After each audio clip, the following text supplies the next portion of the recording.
네, 오늘 요한계시록 첫 번째 시간입니다. 신약성경 27권, 우리가 신약성경 27권의 책으로 되어 있잖아요. 이 신약성경은 이미 1세기 말경에 다 기록이 되어 있었습니다. 그런데 이 27권이 오늘 우리가 읽는 이 순서대로 이렇게 모여서 딱 정리되기까지는 그 이후로 300년이 걸려요. 4세기경에 드디어 27권이 정경으로 교회에서 공인받고 인정받게 됩니다. 이 정경이라는 말이 있는 것을 보면, 그러면 당시에는 이 27권의 책 외에 다른 책들도 많이 있었다는 거예요. 그래서 그것을 소위 말해서 외경 이렇게 부릅니다. 오늘 우리가 익히 알고 있는 마태, 마가, 누가, 요한, 그리고 로마서를 비롯한 바울 서신, 오늘 마지막 책 계시록까지는 27권에 들어가는 정경입니다. 그 외에도 많은 외경들이 있었는데 이 많은 책들 중에 딱 27권을 교회에서 오랫동안 논의한 끝에 정하는 데는 기준이 있었겠지요. 그 기준은 크게 세 가지라고 합니다. 일단은 이 책들이 사도성, 사도의 전통 가운데 있는가 하는 거예요. 그리고 둘째로 영감성, 사사로운 얘기가 아니라 성령의 영감을 받아서 쓰여진 책인가 하는 그런 논의들이 있었던 거고요.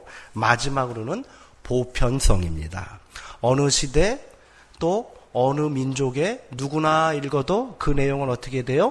복음으로 다 받아들일 수 있는 책들만 모아놨다는 거예요. 그런데 요한계시록은요, 이렇게 정경화 과정을 거치고 난 이후에도 아주 오랫동안 논란이 되었습니다. 거기에는 여러 가지 이유가 있는데요. 첫 번째, 요한계시록은요, 굉장히 강한 유대적인 그런 배경을 가지고 있어요. 요한계시록의 내용은 유대적인 색깔이 굉장히 강하다는 거예요. 이것을 문자 그대로 읽으면 한 가지 예를 들게요. 14만 4천을 문자 그대로 쭉 읽으면은 어떻게 되는지 아십니까?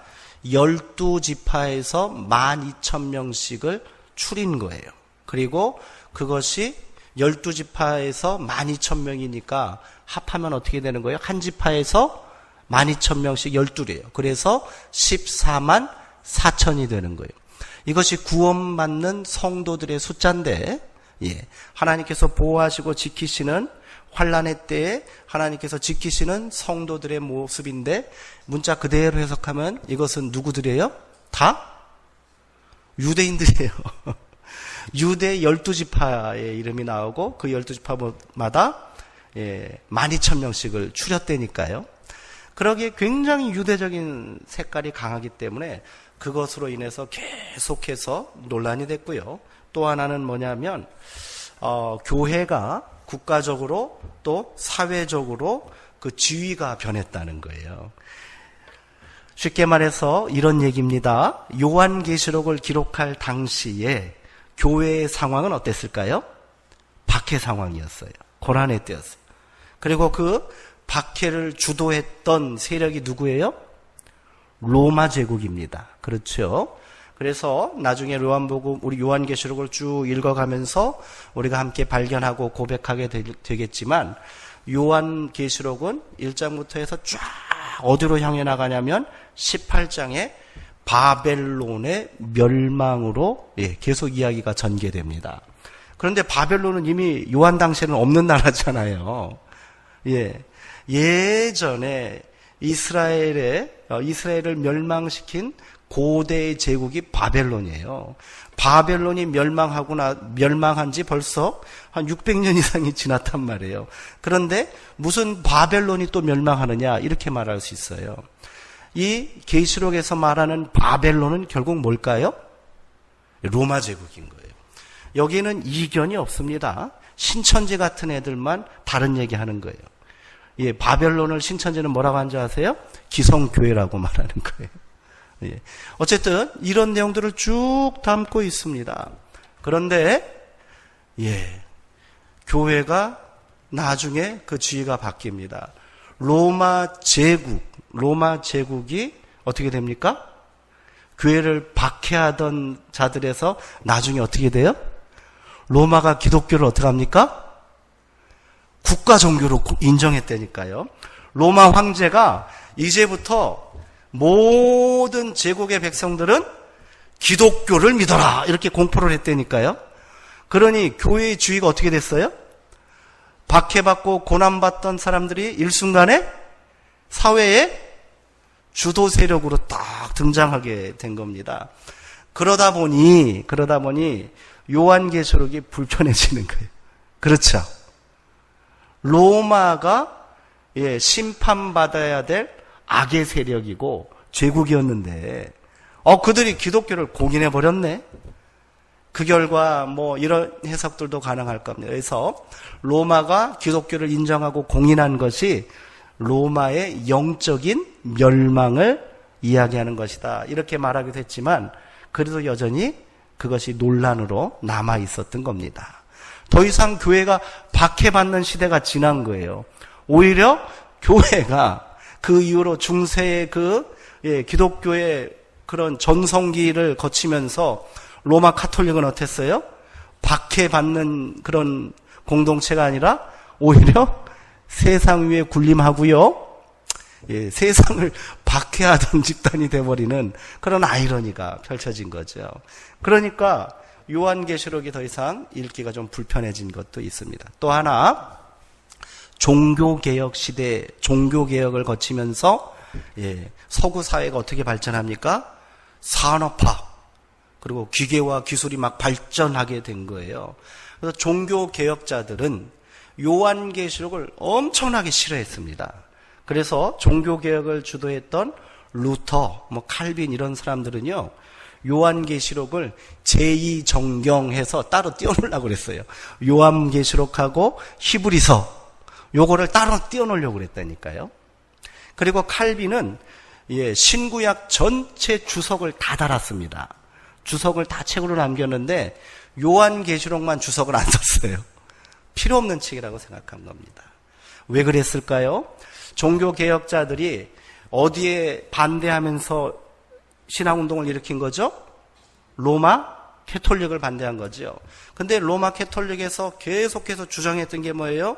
지옥, 연옥, 면죄부 이런 거잖아요. 그런데 요한계시록은 종말, 심판, 지옥 이런 얘기들이 계속 나오는 것이 종교개혁자들 입장에서는 어때요? 불편했던 거예요. 그리고 또 세상에서 성공하고 그리고 기독교인으로서 삶의 자리에서 충실하게 사는 것이 하나님의 뜻을 이루는 것이다 라고 생각한 거예요. 그래서 더 이상 교회는 요한계시록에 관심을 두지 않았던 거예요. 오늘날은 어땠을까요? 오늘날은 더하지요. 그때보다 더욱더 세상은 쉽게 말해서 어때요? 종말이 왔으면 좋겠어요? 안 왔으면 좋겠어요? 솔직히 한번 얘기해 보셔요. 초대교회 성도들처럼 아멘 주여 어서 오시옵소서 마라나타 기도하시길 원하세요? 조금 더 있다 오세요. 그러길 원하세요. 그렇죠? 조금 더 있다 왔으면 좋겠어요. 종말에 대한 기대가 없어요. 왜 그렇습니까? 이 땅이 살만하잖아요. 부유하고 넉넉하고요. 물질의 풍요 가운데 있잖아요. 그래서 교회는 강단에서 심판, 지옥, 천국, 재림 이런 거 얘기하기보다는 뭘 더 얘기하겠어요? 물질에 축복받고 세상에서 성공하고 이런 얘기를 더 많이 하게 된 거예요. 이런 역사가 계속 이어지다 보니까 교회에서 계시록을 등한시하고 멀리하게 이르릅니다. 그 결과 어떻게 됐죠? 이 귀한 책을 누가 열심히 연구하고 그것을 막 전하고 있어요? 이단 사이비가 이 짓을 하고 있는 거예요. 기성교회, 정통교회에서 관심이 없어지자 이단들이 이것을 가지고 왜곡하는 거예요. 그렇죠. 그리고 이 안에 무슨 특별한 비밀이 있고 그 계시의 비밀을 해석하고 또 그것을 가르쳐 주는 것은 자기들 안에서만 이루어진다고 얘기하는 거예요.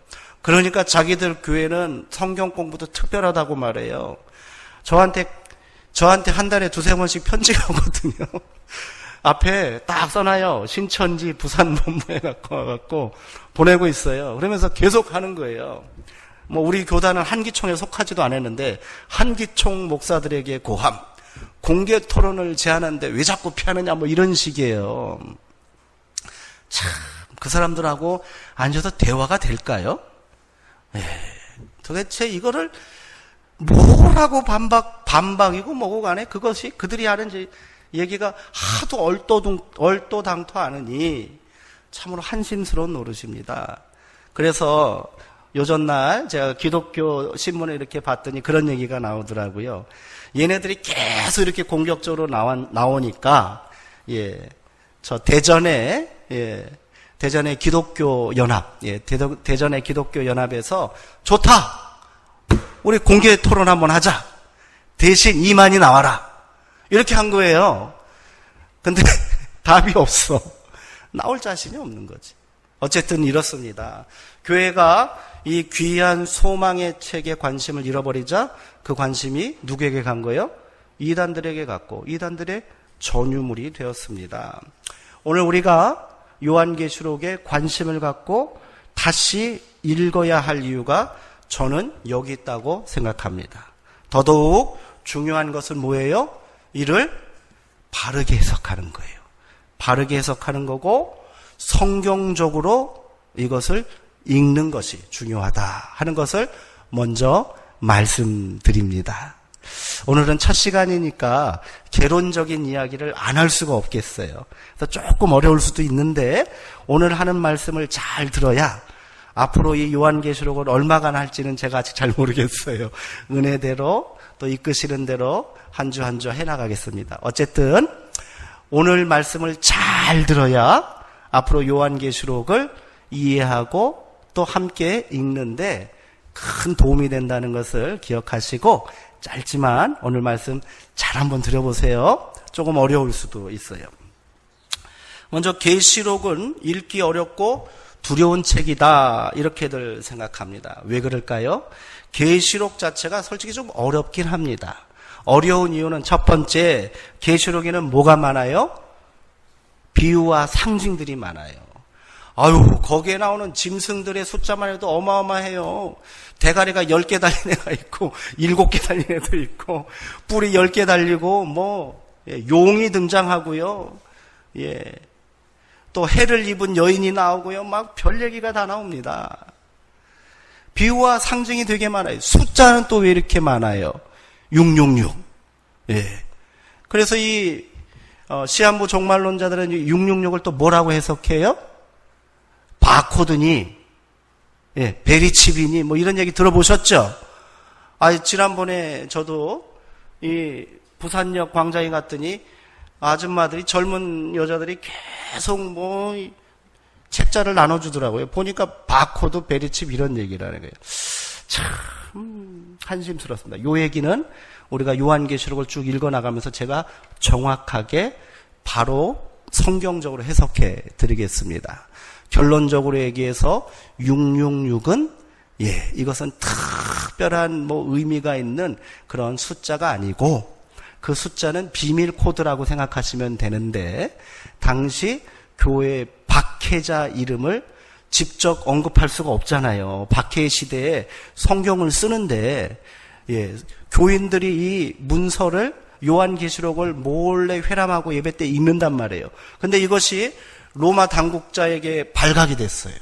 근데 그들이 이거를 읽고 했을 때 거기 곧바로 박해자 이름이 막 등장하고 로마 제국이라는 이름이 등장하고 막 그럼 어떻게 되겠어요? 예수 그리스도라는 이름이 막 등장하고 그러면 굉장히 큰 어려움에 또 처하겠지요. 그래서요, 재밌는 것은 요한계시록에는 예수 그리스도도 상징과 비유 언어로 계속해서 등장합니다. 일찍이 죽은 것 같은 어린 양을 내가 보았다 그래요. 로마 사람들이 박해자들은 그거 보고 그게 뭔지 몰라. 그렇죠. 근데 일찍이 죽임 당한 것 같은 어린 양이 하나님의 보좌 앞에 있었다. 이렇게 하면은 성도들은 그게 누군지 알아요? 예수님인 줄 아는 거예요. 예. 그리고 666 당시에는 아라비아 숫자가 없었어요.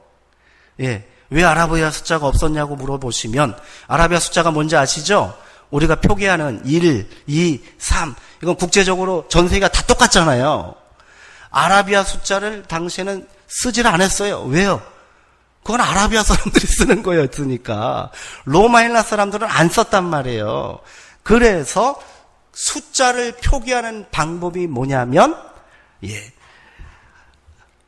이 사람들이 사용하는 그런 언어의 알파벳, 문자의 알파벳에는 다 숫자가 있는 거예요. 쉽게 말해서 우리나라 말로 기역, 니은, 디귿 있죠? 그러면 기역은 1, 니은이 2, 디귿은 3 이렇게 숫자가 있다는 거예요. 그러니까 666은 헬라어로 의미 없는 글자들이 쭉쭉쭉 세 단어가 나와요. 세 음절이. 그것은 어떻게 읽어야 되는 거예요? 숫자로 읽어야 되는 거예요. 666. 그러면서 성경이 뭐라고 말해요? 요한은 지혜 있는 자는 그 수를 헤아려보라. 그것은 짐승의 수요 사람의 수다. 이거 사람의 이름이라는 힌트를 준단 말이에요. 666을 풀면 어떻게 되냐? 네로 이렇게 돼요. 네로 황제를 가리키는 거예요. 네로 황제가 왜 등장하냐면 그가 황제 숭배를 시작한 사람이기 때문이에요. 그로부터 교회의 박해가 극에 달았기 때문이라는 거예요. 이해하셨죠? 숫자는 이런 의미를 갖고 있어요. 한때, 두때, 반때 뭐 이런 얘기들 막 나오는데 다 마찬가지입니다. 상징도 다 마찬가지예요. 이런 게 많이 등장하니까 어려워요. 근데 여기서 하나 이 상징과 비유를 그것을 자기 나름대로 왜곡하여 해석하는 일들을 누가 하는 거예요? 이단들이 하는 거예요. 이 해석은 교회에서는 안 해주지. 여기 나오면 정확한 해석이 할 수 있어. 이렇게 우리들을 현혹하고 있다는 거예요. 그런데 이 비유를 해석하는 방법은 두 가지가 있습니다. 비유를 그대로 1대1로 적용해서 해석하는 거예요. 자, 쉽게 말해서 이런 겁니다. 예수님도 비유로 말씀 많이 하셨죠? 비유로 말씀 많이 하셨어요. 예수님이 탕자 비유를 하셨습니다. 탕자 비유를 딱 듣는다고 생각해 보세요. 그러면 탕자 비유에서 아버지는 누구를 가리켜요? 하나님이 바로 되지요. 예수 그리스도도 될 수 있고.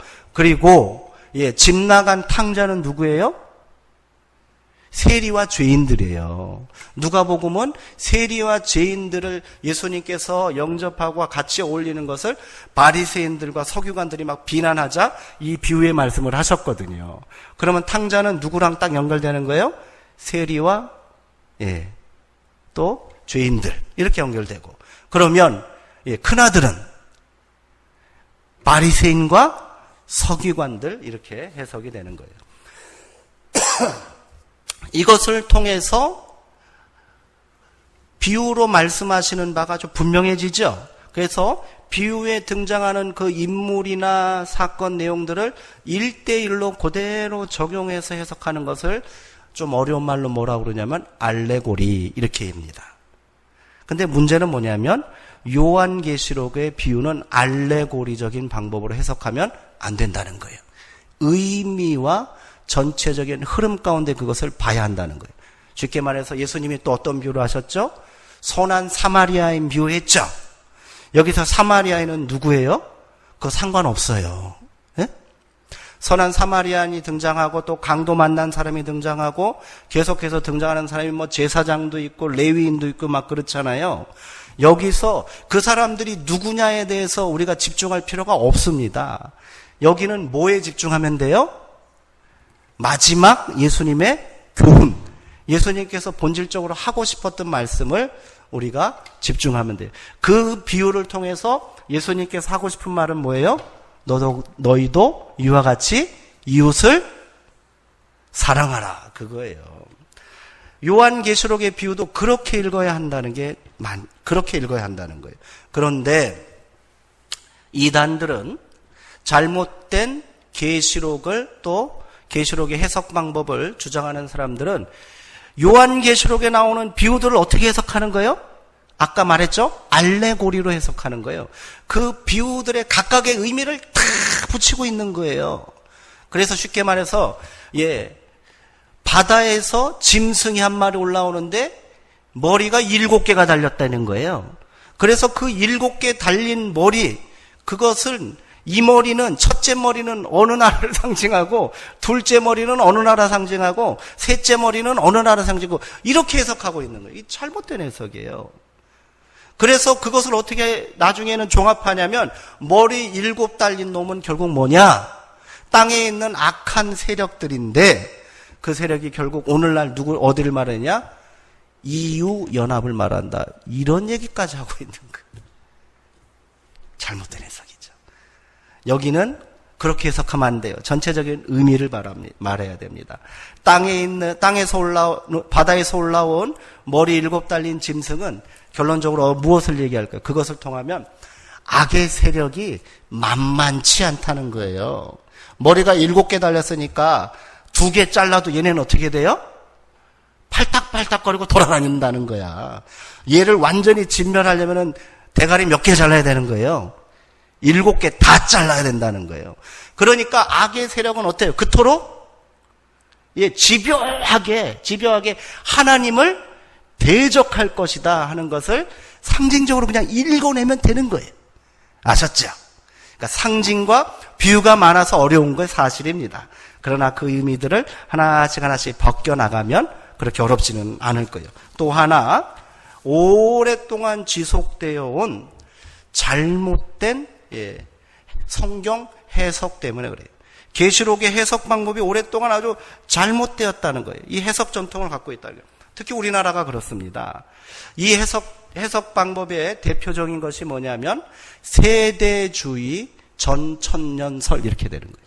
세대주의라고도 부르고 풀네임은 세대주의 전천년설이라는 거예요. 세대주의라는 게 뭐냐면요.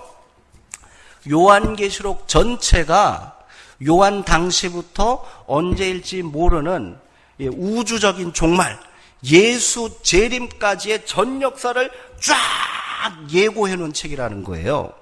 그렇기 때문에 세대주의자들은 어떻게 해석하냐면 이 성경의 요한계시록에 나와 있는 각 그런 사건과 장면들이 역사 속에서 계속 실제적으로 어떻게 됐다는 거예요?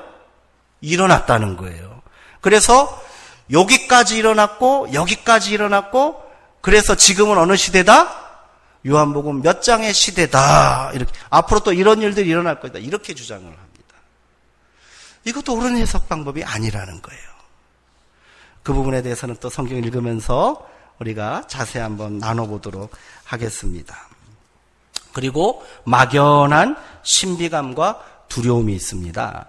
이것은 문학작품이나 영화에서 받은 인상이 너무 크기 때문에 그래요. 요한계시록을 주제로 하는 영화들이 제법 많이 나왔거든요. 거기엔 어때요? 무시무시합니다. 요한계시록에 나와 있는 그 비유와 상징적인 사건을 그대로 다 영상으로 표현해 놓은 거예요. 하늘에서 시뻘건 별이 뚝 떨어졌는데 그냥 온통 바다가 막 피로 변하는 그런 내용들이 막 영화에 나오고 하늘에서 피 섞인 우박이 막 내려오는 장면을 그대로 묘사해 놨으니 해와 달이 검해지고 깜깜해지고 막 그러는 장면들 막 별들이 떨어지는 것을 그대로 묘사해서 얼마나 무서워요. 거기에서 우리가 이제 하나씩 벗어나야 합니다. 결론적으로 말하자면 계시록은 어려운 책도 아니고요. 무시무시한 책도 아니라는 거예요. 그런 책을 하나님께서 우리 가운데 말씀으로 주시지는 않았겠지요. 이것을 먼저 우리가 염두에 둬야 합니다. 그리고 또 하나 이 말씀은 종말의 때를 준비하는 성도들에게 위로와 확신을 주기 위해서 쓰여진 책이라는 거예요. 요한계시록을 쭉 읽어보면요. 하나님께서 마지막 때에 엄청난 재난과 심판과 그런 여러 가지 막 고난을 막 이렇게 내리신단 말이에요. 여러 가지 재해와 심판과 고난은 다 누구에게 내릴까요? 누구에게? 불신자들에게 내려요. 예. 하나님의 성도들은 고난받지 않아요. 14만 4천이 바로 그거예요. 하나님의 성도는 하나님께서 특별히 다 보호하시고 지켜주십니다. 그렇기 때문에 너희가 마지막 때를 두려워하지 말아라. 그리고 이렇게 계속해서 준동하는 악의 세력이 결국은 다 어떻게 된다는 거예요? 종말을 맞이하게 될 것이다 하는 확신을 우리에게 주는 책이 바로 요한계시록이라는 것을 먼저 기억해야 합니다. 당시 사람들의 입장으로 요한 당시 이 요한계시록을 처음 읽었을 사람들의 당시로 한번 돌아가 볼게요. 박해와 고난 가운데 있는 성도들입니다. 요한은 그들에게 어떻게 해서든 희망과 용기를 주기 위해서 이 책을 썼고요. 절대로 이를 통해서 어떻게 해요? 절대로 박해자들에게 굴복하지 말고 그들이 어떻게 회유할 거 아니에요. 네? 회유한다.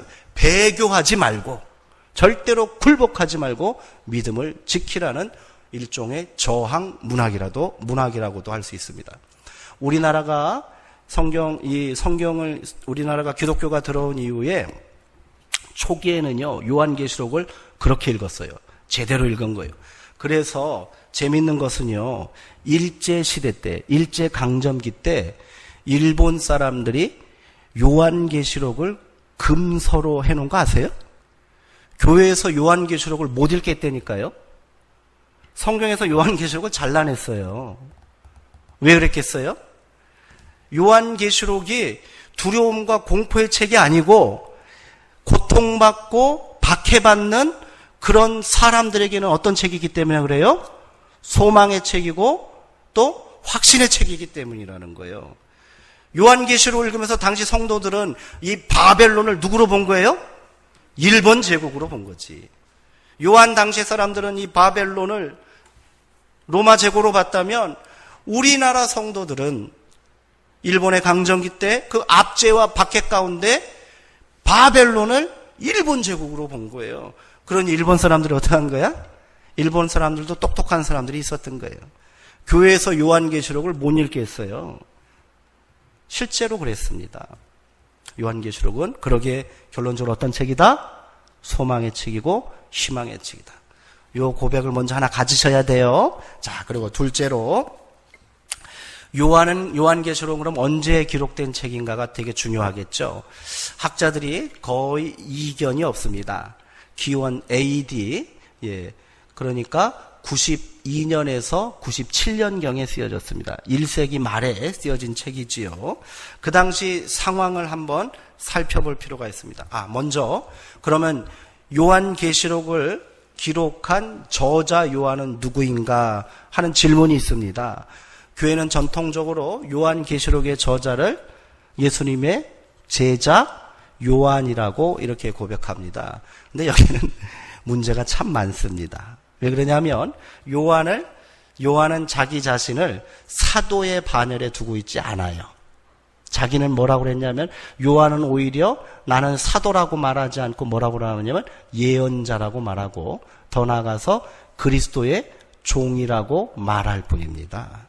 그러니까 이 요한이 예수님의 제자이다. 그렇게 생각해도 뭐 큰 문제는 없겠습니다만 꼭 그렇지는 않다는 것을 먼저 우리는 좀 염두에 두었으면 좋겠어요.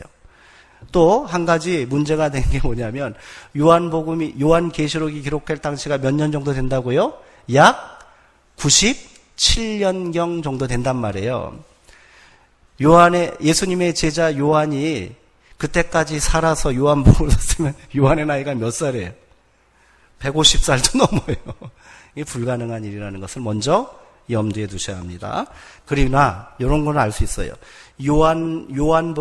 요한계시록을 쓴 이 요한은 유대인이었을 가능성이 굉장히 크고, 유대교의 그 묵시문학이라든지 또 성경적인 지식을 아주 잘 알고 있는 그런 사람이었을 것이다 하는 거예요. 이건 그렇게 중요하지 않고 중요한 것은 이 책이 기록될 당시의 역사적인 상황입니다. 이때 로마를 통치하던 왕이 누구였냐면 도미티안이라는 사람이에요. 도미티안. 도미티안 황제가 어떤 사람이냐면요. 네로 황제부터 시작된 황제 숭배 사상. 이건 뭐냐면 로마의 황제가 곧 뭐라는 거예요? 신이라는 거예요. 그래서 로마의 황제를 신으로 섬기라고 이렇게 정책을 펴기 시작했는데 이 로마의 황제 숭배 사상이 가장 극에 달았던 왕이 누구냐면 도미티안입니다. 예. 그리고 이 요한계시록은 어디에 보낸 편지죠? 아시아에 있는 7교회에 보낸 편지죠. 그 아시아에 있는 7교회, 그 교회가 있었던 지역, 에베소, 서머나, 버가모 이런 내용이 쭉 나오잖아요. 이 7개 교회가 있는 지역은 아시아의 이 황제 숭배의 중심지였던 거예요. 로마가 아시아를 속주로 만들면서 그곳에 가장 중심되는 지역에다가 황제를 숭배하는 신전, 어마어마한 신전을 세웁니다. 그리고 그 앞에 뭐 세우겠어요? 황제의 신상을 세우는 거예요. 그것들이 세워져 있던 도시가 바로 오늘 성경이 나오는 아시아의 7교회가 되는 거예요. 그래서 이 지역에 있는 사람들은 어떻게 할까요? 로마 황제에게 충성심을 보이기 위해서 어떻게 해야 돼요? 더 적극적으로 황제 숭배를 강요했던 거예요. 사람들이 거기에 저항하는 사람들이 있으면 굴복시키고요, 회유시키고요. 어쨌든 황제 숭배에 참여하게 만듭니다. 그리고 참여하지 않으면 못 살게 만들었어요. 이 말이 무슨 말이냐면 거대한 이 황제를 숭배하는 신전을 중심으로 해서 정치, 문화, 경제활동이 다 이루어진 거예요. 이 지역에 있는 시장들은 다 어디에 형성돼요? 신전에 형성돼요. 신전 주위에 시장이 형성되는 거예요. 그러면 시장에서 매매하고 물건을 사려면 어떻게 해야 돼요? 신전에 들려서 로마 황제에게 절하고 와야 되는 거예요. 황제 숭배를 안 하면 매매할 수가 없다니까요. 살 수가 없다니까요. 당시 로마의 문화 가운데 들어갈 수가 없는 거예요. 그러니 당시 소아시아의 7교회들의 상황이 어땠을까요? 얼마나 처참했을지를 우리가 상상해 봐야 됩니다.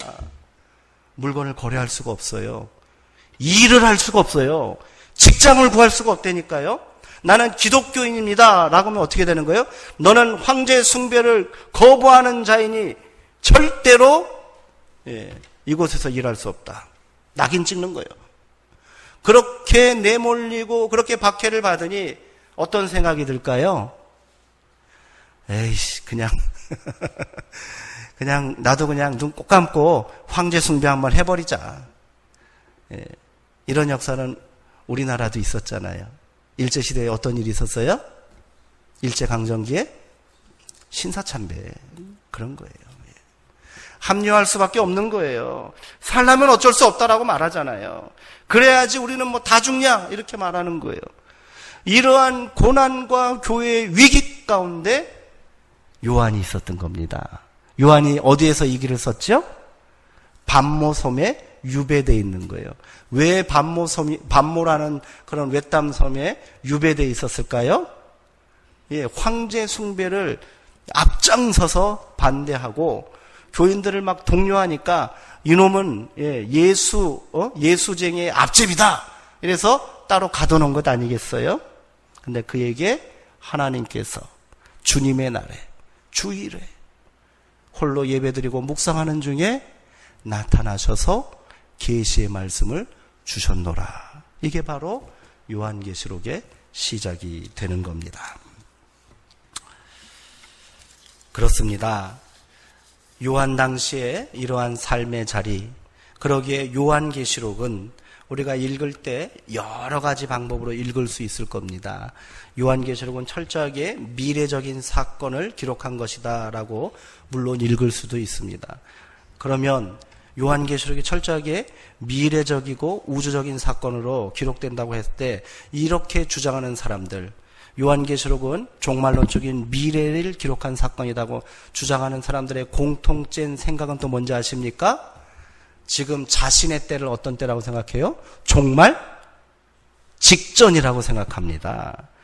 그래서 뭐하고 나오는 거예요? 시한부 종말론자들이 나왔습니다.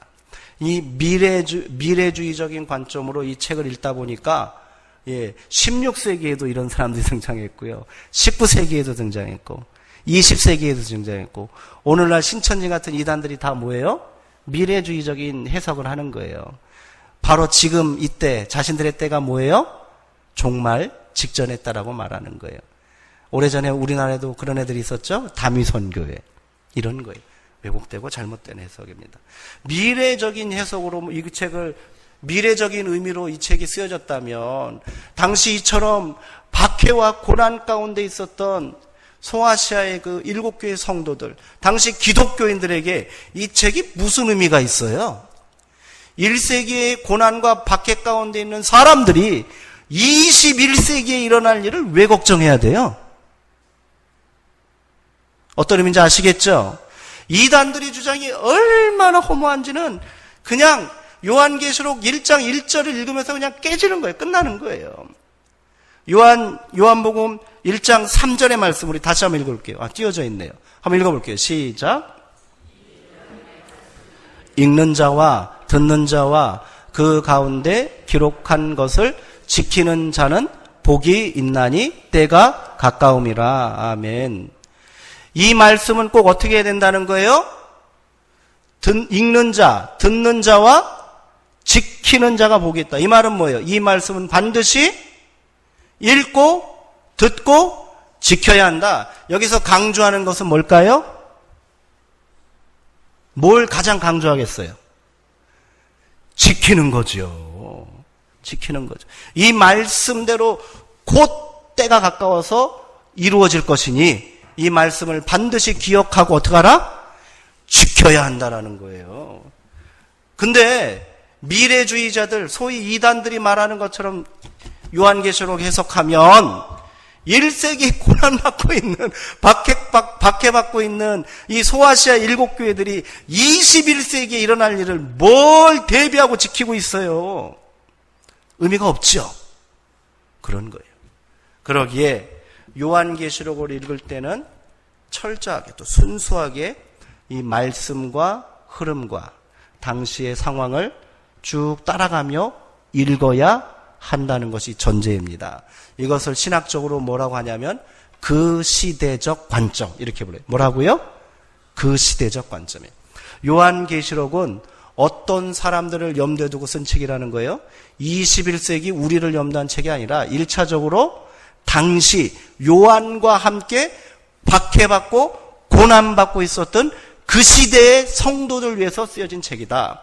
그래서 이것을 그 시대적 관점 이렇게 부릅니다. 그러나 한 가지 더, 그 시대적 관점으로 요한계시록을 다 읽을 수는 없습니다.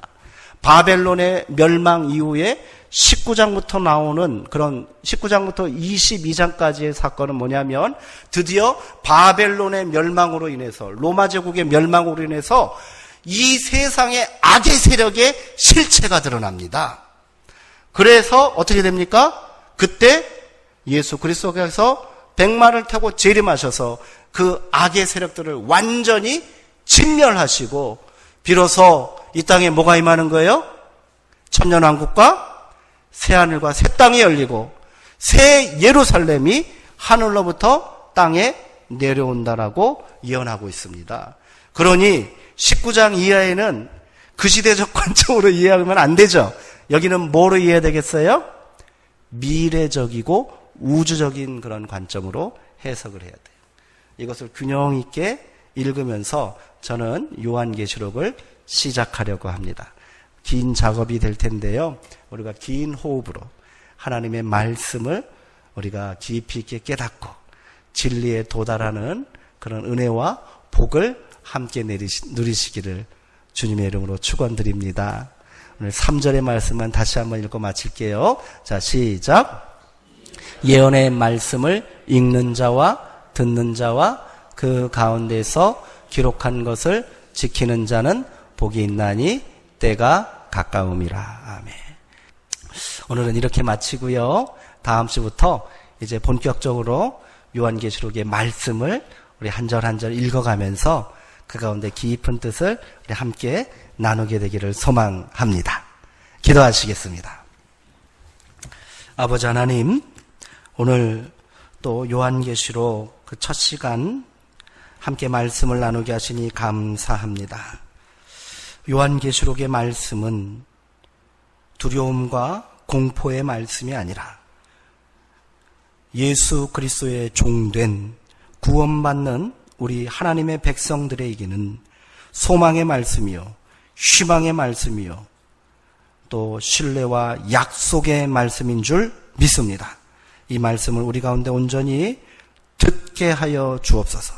그리고 그 말씀을 우리가 지키는 자들, 복 있는 자들 되게 하여 주시옵소서. 예수 그리스도의 이름으로 기도합니다. 아멘.